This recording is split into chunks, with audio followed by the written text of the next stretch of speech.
Hello everyone, this is फामाउल and आज के इस वीडियो में we'll cover part 1 of unit 3 जिसमें हम पढ़ेंगे प्रेसिपिटेशन टाइट्रेशन के ऊपर।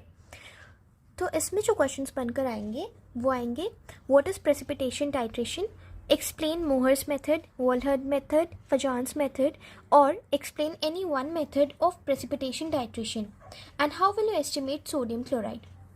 तो अब इसमें इंट्रोडक्शन के लिए we can define precipitation titration as formation of precipitate at the end point. It is a trigonometric method which involves the formation of precipitate during the experiment of titration.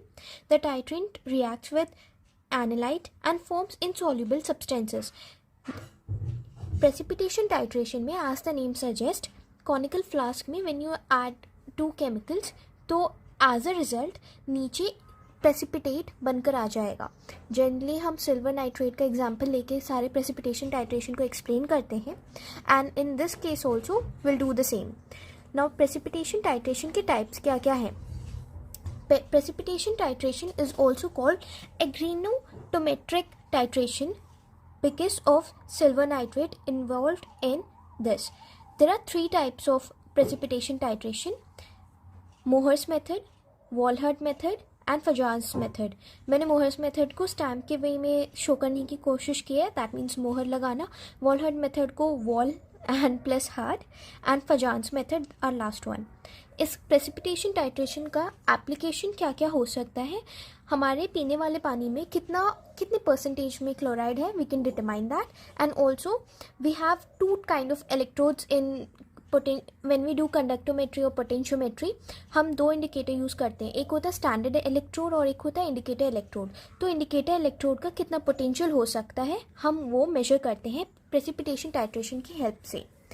Now will study about Mohr's method. Mohr's method, अगर मैं Mohr's method को हम PPTs और book के theory के according पढ़ेंगे तो it will go very long. तो मैंने क्या किया है, I have presented it in very short form. आप इन 4 कीवर्ड्स के हेल्प से, 4-5 कीवर्ड्स के हेल्प से you can make your whole point, आप उसे लंबा कर सकते हैं। For example, Mohr's method basically है क्या? इट्स द ओल्डेस्ट मेथड जो कि कार्ल फ्रेडरिक मोहर ने ढूंढा था। एंड इसमें टाइट्रेशन किसके साथ करते हैं? Titration with silver nitrate. और इसमें जो इंडिकेटर होगा वो क्रोमेट आयंस यूज्ड होते हैं, पोटेशियम क्रोमेट आयंस यूज होते हैं, पर्पल कलर के होते हैं। एंड किसका डिटर्मिनेशन करते हैं? क्लोराइड्स और ब्रोमाइड्स, ऐसे हैलाइड्स जैसे कि क्लोराइड्स एंड ब्रोमाइड्स, इनकी डिटर्मिनेशन के लिए मोहर मेथड को हम यूज़ करते हैं। तो अगेन एक बार फिर से देख लेते हैं, उसके बाद when you read the briefly about this procedure तो आपको एक बार में समझ में आ जाएगा। इनफैक्ट आपको रट्टा मारने की भी ज़रूरत नहीं है। सबसे ओल्डेस्ट मेथड है, कार्ल फ्रेडरिक ने ढूंढा था, titration with silver nitrate. Chromate ions are used as an indicator and it's used for determination of chlorides and bromides. अगर अब मैं इसकी रीडिंग भी करूँगी तो आपको समझ में आ जाएगा। ऊपर जो मैंने लिखा था उसी को सेम मैंने यहाँ पे लिखा हुआ है। आपको एग्जाम में बस इसे वापस रिपीट करके लंबे एडजेक्टिव्स और प्रपोजिशंस के साथ सुंदर सा बना के लिख देना है। Mohr's method of determination of chlorides by titration with silver nitrate is one of the oldest titration method. It was founded by Carl Friedrich Mohr. Chlorides are titrated with silver nitrate solution. It is used for determination of chlorides and bromides in the presence of potassium chromate indicator. यहाँ chrome लिखा है, it's chromate. अब इसमें करते क्या है, main principal क्या है, कैसे होगा? अगर हम सोडियम क्लोराइड का आइडेंटिफिकेशन करेंगे, हर प्रोसीजर में हम सोडियम क्लोराइड को अलग से नहीं देखेंगे, हर प्रोसीजर में हमने सोडियम क्लोराइड को क्वांटिफाई किया है। इसमें कैसे क्या है आप ये देखेंगे। विल टेक सोडियम नाइट्रेट और उसे NaCl के साथ डिजोल्व करेंगे एंड इसका रिएक्शन में we will get AgCl, silver chloride का प्रेसिपिटेट, वाइट प्रेसिपिटेट आपको बॉटम पे मिल जाएगा एंड सोडियम नाइट्रेट बन जाएगा। जब AgCl ब्रेक डाउन होगा यानी कि Ag प्लस और Cl माइनस में, तो जो Ag प्लस बचेगा ना वो क्रोमेट आयंस के साथ जो आपके यहाँ एसिड में ऑलरेडी होगा, हम क्रोमेट आयंस डाल के रखेंगे, वो जो सिल्वर है वो क्रोमेट आयंस के साथ रिएक्ट करेगा और सिल्वर क्रोमेट बनाएगा। सिल्वर क्रोमेट रेड कलर का बन जाएगा फाइनली। ठीक है, यू हैड वाइट कलर का प्रेसिपिटेट ऑफ सिल्वर, लेकिन जब वो क्रोमेट के साथ रिएक्ट करेगा वो एंड पॉइंट पे रेड कलर दिखाएगा। नाउ इससे हमें पता चल जाएगा ये एंड पॉइंट आ गया है। आप यहीं तक लिखेंगे तो भी काफ़ी है, बट अगर आपको फिर से इस प्रोसीजर को कंटिन्यू करना है तो अगर आप सिल्वर क्रोमेट को वापस क्लोराइड आयंस के साथ रिएक्ट करवाएंगे तो it will again become AgCl and it will chromate ions, और AgCl वापस वाइट प्रेसिपिटेट में आपको दिख जाएगा। इसको मैंने समराइज वे में लिखा है। सिल्वर नाइट्रेट था, अज्यूम कीजिए आपके पास सिल्वर नाइट्रेट था, वो ब्रेकडाउन जब आप उसे NaCl के थ्रू पास कराएंगे तो you'll get one sodium silver chloride वाला वाइट प्रेसिपिटेट, और पोटेशियम क्रोमेट की वजह से आपको रेड ब्राउन कलर दिखेगा। ठीक है, now will study how what are the indicators used in Mohr's method. मैंने जैसे वहाँ पे उस ब्रीफ क्लाउड में दिखाया था, क्रोमेट आयंस यूज होते हैं, पोटेशियम क्रोमेट स्पेशली, और these are used for determination of bromide, chloride and cyanide ions। इसका जो एंड पॉइंट होगा उस पर रेडिश ब्राउन कलर का प्रेसिपिटेट नज़र आएगा। The end point of titration occurs when all the chloride ions are precipitated, then additional silver ions react with the chromate ions of indicator to form a red brown precipitate of silver chromate। ठीक, यही चीज़ मैंने वहाँ पे पहले वाले page में explain कर दी थी। How will you prepare the sample preparation? तो सैम्पल प्रिपेयर करना बहुत आसान है, ये इसलिए हम एक्स्ट्रा पढ़ रहे हैं। इंडिकेटर एंड पॉइंट तो हमने क्लाउड में समझ लिया था। अगर क्वेश्चन मान लीजिए 10 मार्क्स का आ गया तो what will you right? You will start with what is precipitation titration. But अगर क्वेश्चन जनरली ऐसे आता है, right briefly about Mohr's method of titration, तो आप क्या करेंगे, आप प्रोसीजर स्टार्टिंग में लिखेंगे, पहले स्टार्ट करेंगे प्रेसिपिटेशन टाइट्रेशन के ऊपर, उसके एप्लीकेशन क्या क्या है, then you will go for explaining Mohr's method. Mohr's method में प्रोसीजर क्या होता है, इंडिकेटर्स क्या यूज़ होते हैं, एंड पॉइंट कैसे पता चलेगा, और सैम्पल प्रिपरेशन क्या होगा। इससे क्या होगा, पेज थोड़ा लंबा हो जाएगा, यू विल कवर मोर। तो अब क्या होगा, now you will have to take for sample preparation. Assume कीजिए आपके पास कोई सैम्पल था, उसमें से आपने 20 ml लिया और उसे 100 ml वाटर में डिजोल्व कर लिया, डाइल्यूट करना है। फिर आप एक और सीरियल डाइल्यूशन करेंगे जिसमें यूल इस डाइल्यूटेड सैंपल में से 10 ml पिपिट आउट करेंगे और उसे कॉनिकल फ्लास्क में ऐड करेंगे। इसी 10 ml में you'll also add 1 ml potassium chromate, your indicator. फिर इस चीज़ को finally you'll titrate it with sample with silver nitrate. इसके बाद आपका सैंपल प्रिपरेशन तैयार है। नाउ इसकी लिमिटेशंस क्या है? इसकी लिमिटेशन ये है कि जो सोल्यूशन सैंपल होगा इसको न्यूट्रल होना होगा, क्योंकि जो सिल्वर हाइड्रो ऑक्साइड है वो हायर pH पे फॉर्म होता है और जो क्रोमेट आयंस है उसको लोअर pH की ज़रूरत होती है। The solution needs to be near neutral because silver hydro oxide forms at higher pH while the chromate forms at lower pH, reducing the concentration of chromate ions and delaying the formation of the precipitate। अब हमने Mohr's method पढ़ लिया। Now we'll go for Volhard method. Again हम briefly इसे cloud की help से समझने की कोशिश करेंगे। ये एक इनडायरेक्ट और बैक टाइट्रेशन मेथड है।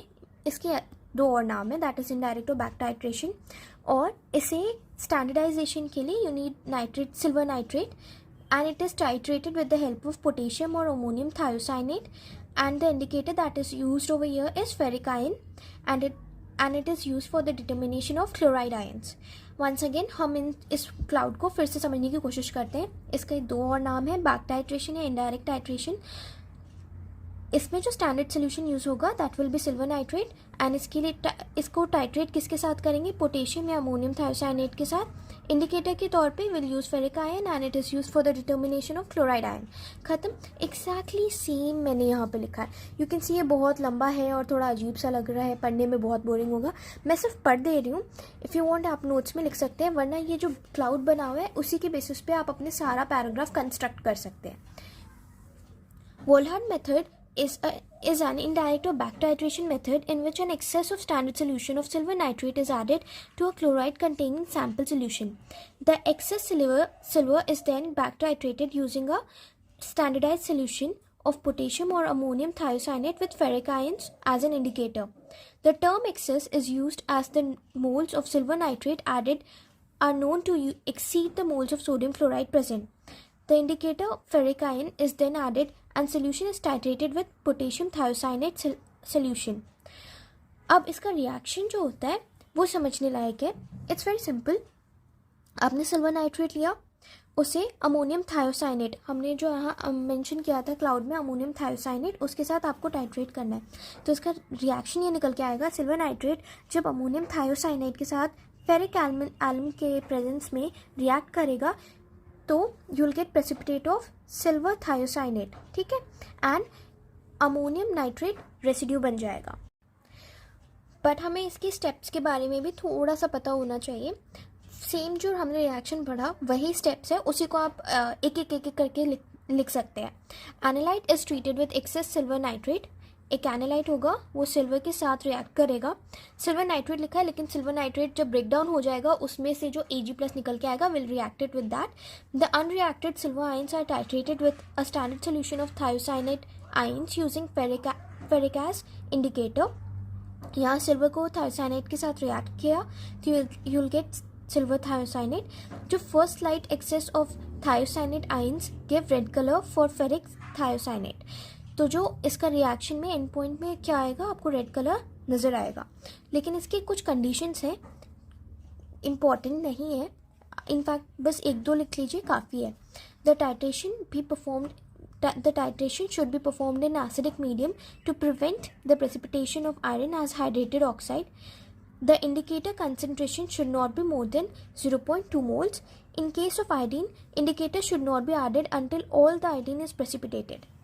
Now for Fajan's method, Fajan's method में जो indicator that you'll use is dichlorofluorocene. In this method, dichlorofluorocene is used as an indicator. The end point is marked by green suspension turning pink. इसमें जो color turn होगा that will turn into pink. डाइक्लोरोफ्लोरोसिन एक indicator के तौर पे यहाँ पे use होता है। एंड पॉइंट पे जो ग्रीन सस्पेंशन होगा दैट विल टर्न पिंक, और इसको हम टाइट्रेट करेंगे एयरसन या फिर टेट्राब्रोमोफ्लोरोसिन के साथ, और it is use for determination of bromide, iodide, thiocyanate. It is also use for chlorides, पर क्लोराइड्स के लिए ज़्यादा यूजफुल नहीं होता है क्योंकि क्लोराइड्स में एंड पॉइंट अच्छे से नज़र नहीं आता है। So once again will revise it. Indicator use dichlorofluorescein, end point पे सस्पेंशन का कलर ग्रीन से पिंक हो जाएगा। टाइट्रेट किसके साथ करेंगे, एओजन के साथ करेंगे, और for determination of again halides, bromide, iodide, thiocyanate, chloride sometimes. Now at end point same चीज़ें जो मैंने क्लाउड में लिखी थी सेम चीज़ें यहाँ पे रिपीटेड है। इट्स यूजलेस कि मैं आप इसे रट्टा मारो, अगेन आप वही उसी क्लाउड के बेसिस पे आप पूरे लाइन्स और पॉइंट्स कंस्ट्रक्ट कर सकते हैं। At end point chloride ions remain in excess, they absorb all the silver chloride surface, imparting a negative charge to the particles. Eosin is suitable for titrating bromide, iodide, chloride, thiocyanate, although it is not much suitable for chloride ions as it fails to give clear endpoint. In chloride solution, due to excess chloride ions, they form primary layer of precipitate. The second layer is formed by cations of sodium. होता ये है कि जब आप AgCl use कर रहे होते हो तो एक क्लोराइड आयंस बहुत एक्सेस में होते हैं, so they make a primary layer over here. वो सिल्वर क्लोराइड को कवर करने लगते हैं, तो you get a first layer जिसे हम प्राइमरी लेयर कहते हैं, वो किसका होता है, क्लोराइड आयंस का होता है।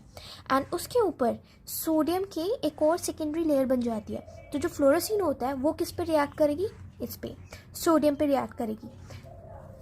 नाउ इस प्रोसीजर के भी कुछ लिमिटेशंस है। It has to be performed at neutral pH, end point determination is not operator dependent, can not be easily automated. Now हम इस चीज़ को क्विक रिवीजन में देखते हैं क्योंकि बहुत कंफ्यूजिंग हो सकता है। तो Mohr method is an analytical technique in which we can determine the halide concentration through direct titration. इसमें हम क्या करेंगे, डायरेक्ट टाइट्रेशन करेंगे। Volhard मेथड में सेम लाइन्स है, same to determine the highlight concentration, लेकिन किस मेथड से करेंगे, बैक टाइट्रेशन से करेंगे। और फजान्स में किससे करेंगे, adsorption followed by back titration. I'll repeat it once again. Mohr में will use direct titration, Volhard में will use back titration, and Fajans में will use adsorption followed by back titration. जो indicator use होगा that will be Mohr के लिए chromate, in Volhard के लिए ferric, and Fajan के लिए fluorescein. जो मेथड यूज होगा वो क्या है, मोहर में chloride ions will react with silver nitrate and you'll titrate it. Volhard में back titration of chloride ions plus excess silver nitrate using thiocyanate ions. और फजांस में adsorption of fluorescein onto the surface of silver chloride, जो मैंने silver chloride के ऊपर chloride और Na+ का वो surface दिखाया था. Determination of endpoint using the reaction between silver ions and fluorescein. Environment क्या चाहिए होगा मोहर वाले को, that has to be performed at room temperature, and Volhard वाला has to be performed at 20 degrees centigrade, and Fajans method is performed at neutral medium.